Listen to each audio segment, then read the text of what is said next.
I guess this is why it's called Sunday," you'd hear as Miss Lala the princess would play, on a warm Sunday sounds of her stomping the grounds of her kingdom so far, far away. The radiant lighting protruding through night being inviting with cozy embrace.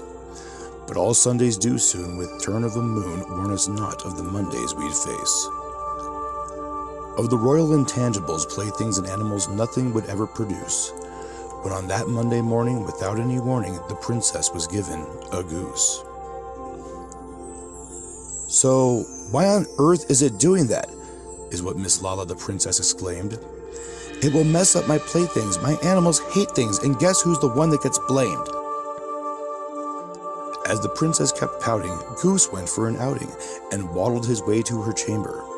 He had eaten her chocolate, put some in his pocket, and Miss Lala freaked out. Can you blame her? And the goose just kind of watched her, adoringly. "That's why it's called Tuesdays. 2 days are too much if there is such a thing as too many." While Princess would scream, Goose had found her ice cream, which he dripped on her playthings aplenty. And the goose just kind of watched her, adoringly. The princess was snoring that warm Wednesday morning, but the goose had been up for an hour. So he let Lala sleep in, with his beak kissed her chin, and then quietly pooped in her shower. "Now look, he just did this," was heard from the princess, her tone angry and desperate, not vague.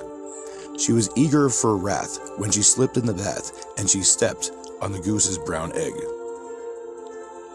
And the goose just kind of watched her, adoringly.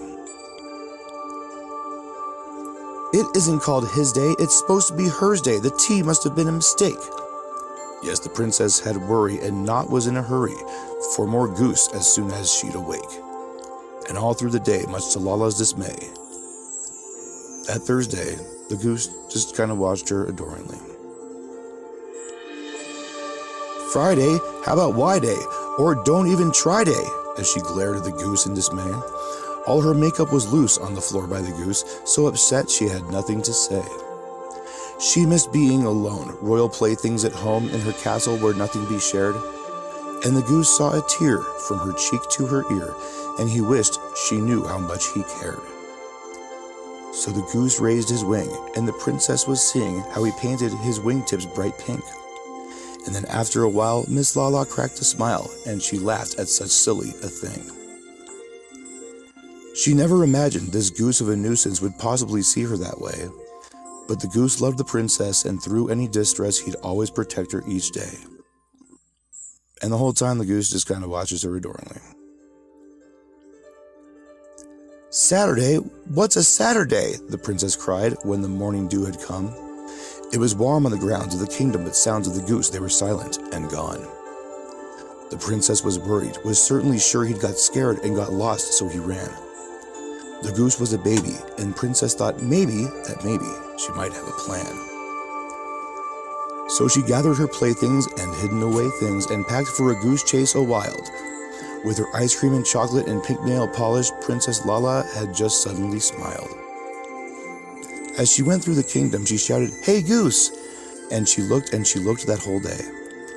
But the sun had gone down, and she sighed with a frown and just hoped that her goose was okay. As she lay in her chambers, the kingdom was cold, and she wondered if Goose would be froze. Could he find stuff to eat or be able to sleep? Would the polish come off of his toes? "Are you kidding me?" the princess screamed as she woke to the morning sunshine. For you see, there's no goose ever quite on the loose. They just hid in your bedroom the whole time. And you know what the goose did that whole time? The goose just kind of watched her adoringly.